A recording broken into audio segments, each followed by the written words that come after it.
तो नमस्कार दोस्तों, स्वागत है आप सभी का एक बार फिर से हमारे YouTube चैनल प्रिपरेशन एजुकेशन 2.0 के ऊपर। मैं विशु कुमार हाजिर हूँ आप सभी के सामने एक और न्यू वीडियो लेकर के। और दोस्तों, आज की इस वीडियो में हम लोग बात करने वाले हैं BSSC थर्ड सीजीएल एग्ज़ाम के पैटर्न और सिलेबस के बारे में। क्योंकि दोस्तों शायद आप सभी को पता होगा कि इसका जो नोटिफिकेशन है वो 2 दिन पहले रिलीज़ कर दिया गया है। तो जो भी उम्मीदवार, जो भी कैंडिडेट्स चाहते हैं इस एग्ज़ाम को देना चाहते हैं, तो आप इस वीडियो को देख लीजिएगा, क्योंकि इस वीडियो में आपको एग्ज़ाम पैटर्न और सिलेबस के बारे में कंप्लीट इन्फॉर्मेशन देने वाला हूँ। क्योंकि शायद आप सभी को पता होगा कि किसी भी एग्ज़ाम को देना है तो उससे पहले आपको एग्ज़ाम पैटर्न और सिलेबस को जानना बहुत ही ज़्यादा ज़रूरी होता है, ताकि आप उस एग्ज़ाम की प्रिपरेशन और भी अच्छी तरीके से कर सकें। इसीलिए मैं ये वीडियो आप सभी के लिए लेकर के आया हूँ। तो आप इस वीडियो को पूरा अंत तक ज़रूर देखिएगा। और जो भी बच्चे इसका फॉर्म को फिल करना चाहते हैं तो आप फिल कर सकते हैं। एप्लीकेशन जो आपका ऑनलाइन फिल होगा 14 तारीख से जो है स्टार्ट हो जाएगा आपका, ठीक है। तो 14 अप्रैल से रहेगा और 17 मई तक जो आपका ऑनलाइन फिल होगा। तो जो भी बच्चे चाहते हैं तो आप भर सकते हैं इसे।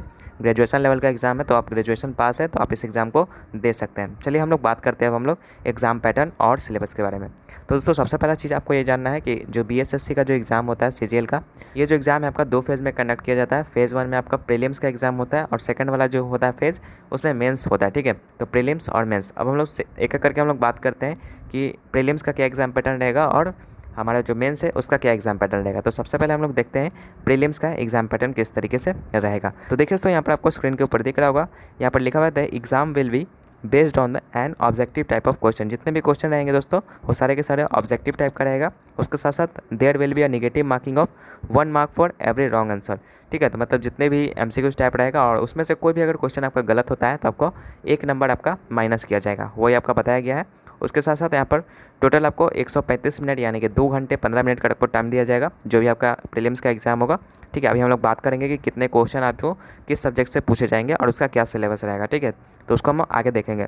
और उसके बाद यहाँ पर दिया गया दोस्तों कि each question will be carrying 4 marks, मतलब कि जब कोई आप क्वेश्चन का आंसर जो सही करते हैं तो आपको 4 मार्क्स आपको दिया जाएगा, ठीक है। तो ये था हम लोग का प्रीलिम्स एग्जाम का यहाँ पर एग्जाम पैटर्न। अब हम लोग बात करते हैं कि कितने सब्जेक्ट से जो है कितने क्वेश्चन पूछे जाते हैं, ठीक है। तो चलिए उसके बारे में हम लोग देख लेते हैं।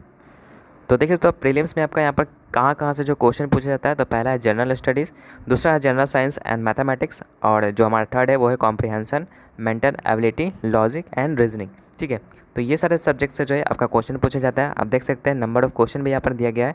जनरल स्टडीज से 50 question, general science and mathematics से 50 क्वेश्चन, और comprehension, mental ability, logic, reasoning से 50 क्वेश्चन, यानी कि टोटल जो है 150 क्वेश्चन आपका पूछा जाएगा प्रीलिम्स के एग्जाम में। और यहाँ पर देख सकते हैं हर एक जो क्वेश्चन है वो 4 मार्क्स कैरी करता है। तो इस प्रकार से जो है 200 यहाँ पर तीनों में मिलेगा, तो यहाँ पर 600 टोटल मार्क्स आपका हो जाएगा अगर आप बनाते हैं तो, ठीक है। तो प्रीलिम्स में आपको टोटल 600 मार्क्स का आपका क्वेश्चन पूछा जाता है। किस तरीके से पूछा जाता है वो मैंने आपको बता दिया। अब चलिए दोस्तों हम लोग बात करते हैं मेंस के बारे में, ठीक है।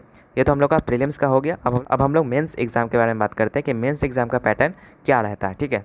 तो दोस्तों मेंस एग्जाम की अगर बात की जाए तो मेंस में आपका जो है 2 पेपर होता है। पहला पेपर हिंदी का होता है और सेकंड पेपर जो होता है उसमें 3 सेक्शन होते हैं। पहला जो होता है वो सामान्य अध्ययन का होता है, सामान्य विज्ञान और गणित का होता है, और उसके बाद आपका रीजनिंग होता है, ठीक है। जो कि मैंने प्रीलिम्स में जो सिलेबस बताया है उसी के अकॉर्डिंग रहेगा, ठीक है। अभी मैं बताऊंगा अभी कि सामान्य अध्ययन के कौन कौन से चैप्टर से जो है क्वेश्चन पूछा जाता है, मैथ का कौन कौन से चैप्टर से क्वेश्चन पूछा जाता है। लेकिन ये जो हिंदी है दोस्तों ये डिस्क्रिप्टिव है, तो आप देख लीजिएगा हिंदी में आपको डिस्क्रिप्टिव टाइप का यहाँ पर क्वेश्चन पूछा जाएगा। चलिए अब हम लोग एक एक करके हम लोग सब्जेक्ट का यहाँ पर सिलेबस को डिस्कस करते हैं और डीपली हम लोग देखते हैं कि कौन कौन से पॉइंट से जो है क्वेश्चन आपका एग्जाम में पूछा जाता है। और दोस्तों बता दें कि ये जो आपका लेवल रहेगा आपका 10th और 12th से आपका पूछा जाएगा। 10th और 12th लेवल से ही आपका जो है क्वेश्चन पूछा जाएगा। जैसे कि अगर मैथ की बात की जाए, मैथमेटिक्स का सिलेबस की बात की जाए, तो पहला जो चैप्टर डिस्काउंट है, उसके बाद एवरेज है, simple interest and compound interest है, मेंसुरेशन है, उसके बाद सिंप्लीफिकेशन है, नंबर सिस्टम है और डेसिमल नंबर है, प्रॉफिट लॉस है, HCF और LCM है, उसके बाद सर्ट्स एंड इंडिसेस है, रेशियोज एंड प्रोपोर्शन है, उसके बाद स्क्वायर रूट एंड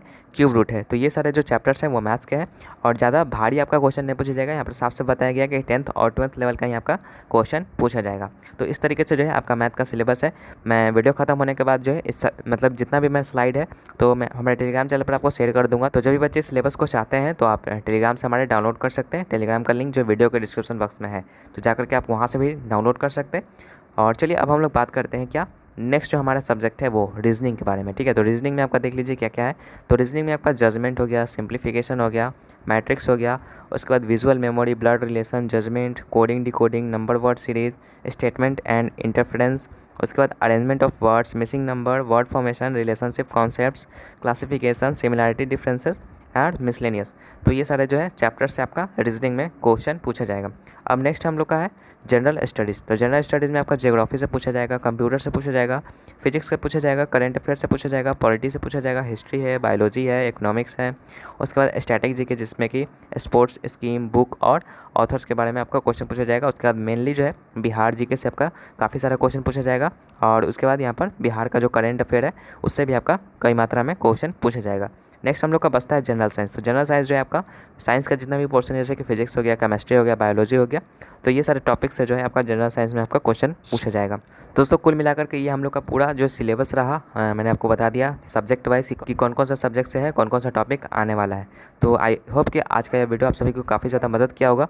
और अगर आपको पूरा मतलब सिलेबस चाहिए तो आप हमारे टेलीग्राम चैनल को ज्वाइन करके वहाँ से आप प्राप्त कर सकते हैं। ठीक है, टेलीग्राम चैनल का लिंक वीडियो के डिस्क्रिप्शन बॉक्स में है, तो जाओ उसे ज्वाइन करके आप उसे डाउनलोड कर सकते हैं। तो चलिए दोस्तों, आई होप कि आज का वीडियो अच्छा लगा होगा। और वीडियो अगर अच्छा लगा है तो वीडियो को लाइक कर दीजिएगा, कमेंट सेक्शन में मुझे बताइएगा कोई भी अगर आपको डाउट है तो। और अगर इसके रिलेटेड और भी कोई वीडियो चाहिए तो आप हमें सजेशन दे सकते हैं कमेंट सेक्शन में। मिलते हैं आपसे नेक्स्ट वीडियो में, तब तक के लिए गुड बाय।